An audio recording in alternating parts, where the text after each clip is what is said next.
Good morning children. आशा है आप सब लोग अपने घर पे स्वस्थ और सुरक्षित हो। आज अपन एसएसटी हिस्ट्री के अंदर chapter 2 from trade to territory के अंदर स्टडी करेंगे। व्यापार से राज्य की स्थापना करना, इस चैप्टर का नाम है। सभी बच्चे अपनी बुक्स ओपन कर लीजिए, पेज नंबर 9 पे आ जाइए। Aurangzeb was the last of the powerful Mughal rulers. Aurangzeb पिछले मुगल शासक थे जो पावरफुल थे। ही established control over a very large part of the territory. उन्होंने एक बहुत ही लार्ज एक राज्य के बहुत ही बड़े क्षेत्र में उन्होंने अपना साम्राज्य स्थापित किया। That is now known as India. वह अब इंडिया के रूप में जाना जाता है। आफ्टर हिज डेथ इन 1707 1707 में उनकी मृत्यु के बाद में मेनी मुगल्स गवर्नर्स यानी सूबेदार and big zamindars began asserting their authority and stabilising regional kingdom. कई मुगल गवर्नर और सूबेदार आए जो बड़े बड़े जमींदार थे। उन लोगों ने अपना साम्राज्य और अपना अधिकार जमाना स्टार्ट कर दिया और उन्होंने अपना राज्य स्थापित कर दिया अपने अपने क्षेत्र में। As powerful regional kingdom emerge in various part of India. वह सभी अपने क्षेत्र में पावरफुल राज्य शासक के रूप में उभर रहे थे। Delhi could no longer function as an effective centre. और दिल्ली अब ज़्यादा लंबे समय तक जो इफेक्टिव सेंटर या केंद्र नहीं रहा। अब धीरे धीरे अलग अलग जगहों पे राज्य फैलने लगे थे। By the second half of the 18th century 2/3 जो 18वीं शताब्दी में मतलब 1760 के बाद की बात है। However, a new power was emerging on the political horizon, the British। तब एक नई पावरफुल गवर्नमेंट ने यहाँ पे शासन करना स्टार्ट कर दिया, वो थे British. Did you know that the British originally came as a small trading company? आप लोग जानते हो कि जो ब्रिटिश लोगों ने सामान्यतः नॉर्मल छोटी कंपनी से ट्रेडिंग करना यहाँ पे स्टार्ट किया था। And were reluctant to acquire territories. और उसके बाद में उन लोगों ने धीरे धीरे उसमें बढ़ोतरी करना स्टार्ट कर दिया। How then did they come to be masters of a vast empire. In this chapter you will see how this came about. आप इस चैप्टर में जान पाओगे कि वो किस तरह से यहाँ आए थे। इस पिक्चर में देखिए आप, Bahadur Shah Zafar and his sons being arrested by captain Hodson. Captain Hodson के द्वारा बहादुर शाह जफर और उनके बेटे अरेस्ट हुए थे। After Aurangzeb there was no powerful Mughal ruler. Aurangzeb के बाद में कोई भी पावरफुल मुगल शासक नहीं था।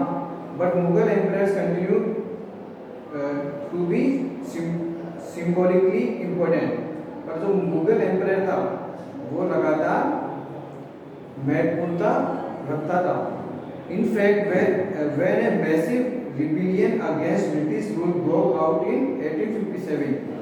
जो ब्रिटिश सरकार के खिलाफ जो क्रांति छिड़ी थी वो 1857 में छिड़ी थी। बहादुर शाह जफर था Mughal emperor at the time.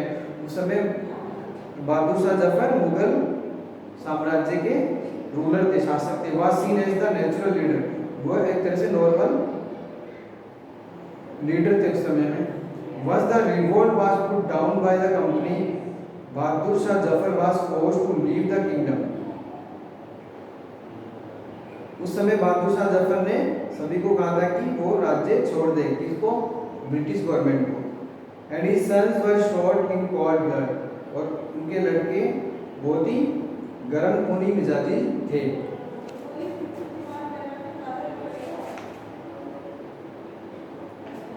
East India Company comes east in 1600। 16वीं शताब्दी में the East India Company acquired a charter from the ruler of England queen Elizabeth I granting it the sole right to trade with the east. इन लोगों ने पूर्वी क्षेत्र में trade करना, व्यापार करना स्टार्ट कर दिया था ईस्ट इंडिया कंपनी ने। This mean that no other trading group in England could compete with the East India Company. और ऐसी भी कोई भी ऐसी कंपनी नहीं थी जो ईस्ट इंडिया कंपनी में कम्पीट कर पाए, जो इंडिया में स्थापित थी। उस समय इतनी चलन में चल गई थी ईस्ट इंडिया कंपनी, जो भारत में स्थापित थी, भारत के ईस्ट में, पूर्व में। खुद इंग्लैंड की कंपनी भी उनसे कंपेयर नहीं कर पाती थी, कम्पीट नहीं कर पाती थी उस समय में। With this charter the company would venture across the oceans, और जो ये कंपनी के जो लीडर्स थे वो उस समय महासागर को पार करके वहां आते थे इंडिया में, looking for new land from which it could buy goods at a cheap price, और वो ऐसी जमीन ढूंढते थे जहाँ पे उनको बहुत ही सस्ता सामान मिल जाए,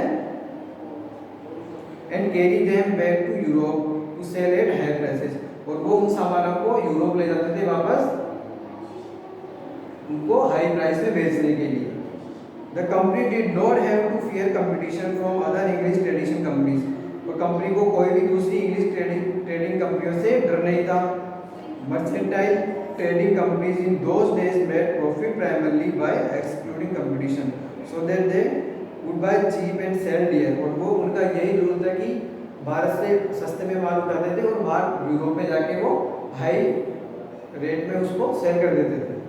The Royal Charter, however, could not prevent other European powers from entering the eastern markets by the time the first English ships sailed down the west coast of Africa.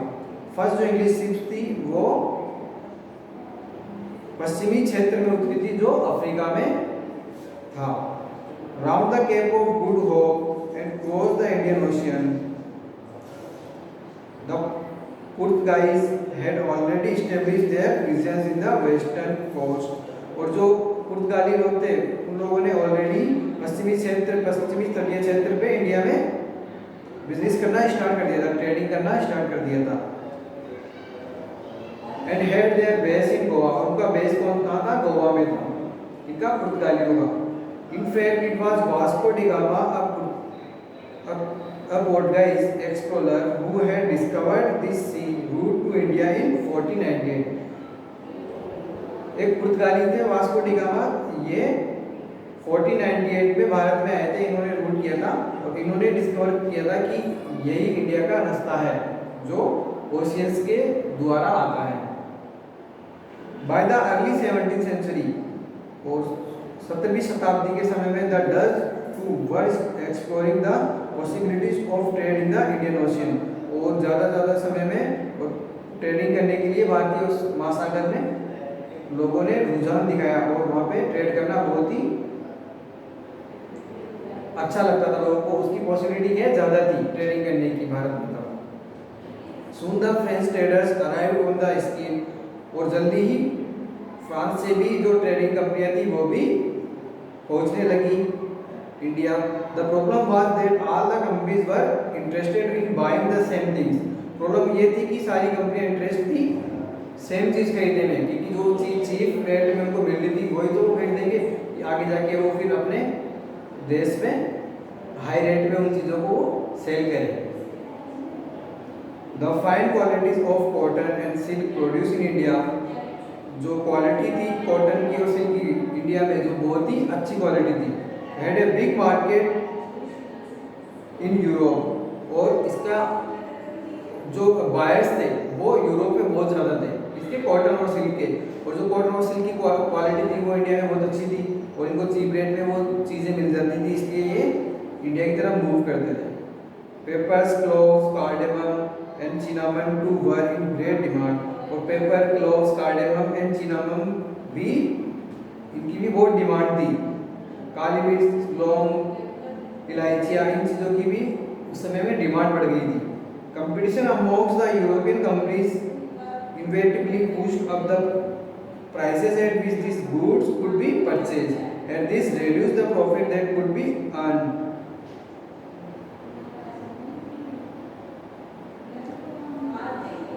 The only way the trading companies could flourish was by eliminating rival competition. और कुछ कंपनियां अपने trading करते समय जो company ज़्यादा समय तक नहीं चल सकती थी ना, उन कंपनीज को एलिमिनेट करते जाते थे, हटाते जाते थे कि इन कंपनियों को अब आगे अपना प्रॉफिट नहीं पहुँचने देंगे तो इनको एलिमिनेट कर देंगे, उनको हटा देते थे, वो उनको वहाँ आने ही नहीं देते थे। The urge to secure markets therefore led to fierce battles between the trading companies through the 17th and 18th centuries was regularly sank each other's ships, blockade routes and prevent rival ships from moving with supplies of goods. उस समय में आबादाबी में जो लोगों ने 17वीं और 18वीं शताब्दी में भारत की तरफ मूव करना स्टार्ट किया ना, तो लोगों में एक दूसरे के रूट को ब्लॉक करना स्टार्ट कर दिया कि आप भी जाओ, मैं इंडिया में हम जाएंगे, हम अब वहाँ पे ट्रेड करेंगे, वहाँ पे व्यापार करेंगे. Trade was carried on with arms and trading post were protected through fortification. This effort to fortify settlement and carry on profitable trade also led to intense conflict with local rulers.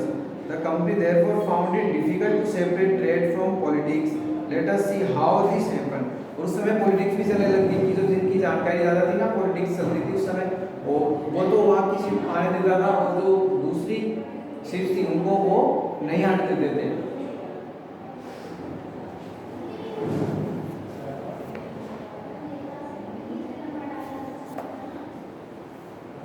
East India Company begins trade in Bengal. East India Company ने भी व्यापार करना बंगाल में start कर दिया था. The first English factory was set up on the banks of the river Hooghly in 1651.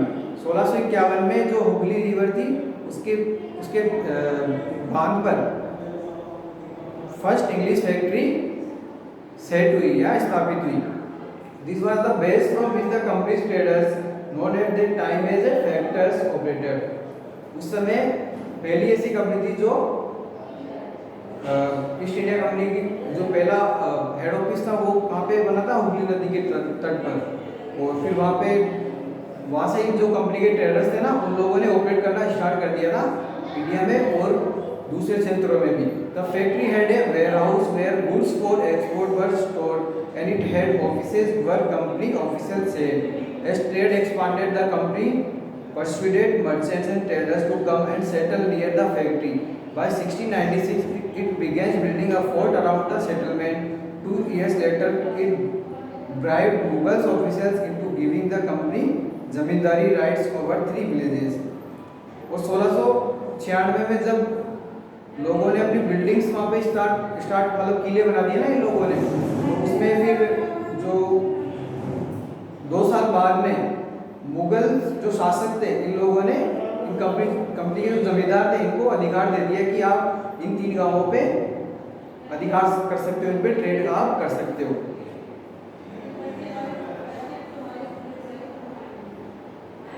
One of this was Kalikata which later grew into the city of Calcutta और कोलकाता. और इनमें से एक ऐसी सिटी है जो अब कलकत्ता है, इन पे भी इन लोगों ने राज्य करना स्टार्ट कर दिया. किन्होंने? ईस्ट इंडिया कंपनी के लोगों ने.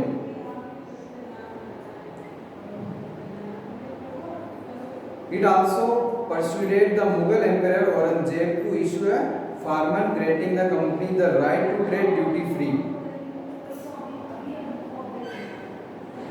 मुगल एम्परर का एक इशू था कि जो फॉर्मन जो उस समय कर व्यापार करने पे जो ड्यूटी लगती थी ना, वो उस कंपनी द्वारा फ्री की जाए. ये उनकी दरख्वास्त थी, इनकी औरंगजेब की. The company try continuously to press for more concessions and manipulate exciting privileges. और कंपनी ने लगातार कंसेशन करना स्टार्ट कर दिया. मतलब जो भी काम करते थे ना, वो बहुत ही सस्ते में काम करती थी कंपनी, ईस्ट इंडिया कंपनी. और लोगों को मैनिपुलेट यानी पागल बनाना स्टार्ट कर दिया. वो लोगों से कर वसूल लेते थे और जबकि वो चीज़ें सस्ती कॉस्ट में खरीद के बाहर महंगी बेचते थे. Aurangzeb farman for instance had granted only the company the right to trade duty free. Aurangzeb के फरमान के कारण ही जो वहाँ पे गारंटी मिली कंपनी को कि वो व्यापार कर सकती है वहाँ पे ड्यूटी फ्री, कोई भी चार्ज लगे, कोई भी कर लगे बिना. But officers of the company who were carrying on private trade on the side were expected to pay duty. This they refused to pay, causing an enormous loss of revenue for Bengal. और इसके कारण ही बंगाल में बहुत ही ज़्यादा हानि हुई कि वो लोग वहाँ पे आते थे, सस्ते में चीज़ें खरीदते थे और बाहर जाके उसको हाई कॉस्ट में बेच देते थे. इसलिए इससे किसको, बंगाल को बहुत ज़्यादा हानि हुई. How could the Nawab of Bengal, Murshid Quli Khan not protest. और जो बंगाल के जो नवाब थे मुर्शिद कुली खान उस समय बहुत ही चिंतित भी थे। तो आप मार्क कर लीजिए यहाँ तक ही, प्रोटेस्ट तक आज अपन यहाँ तक ही पढ़ेंगे और बाकी जो चैप्टर अपना बचा हुआ है अपन नेक्स्ट क्लास में स्टार्ट करेंगे। आज के लिए इतना ही। Thank you very much.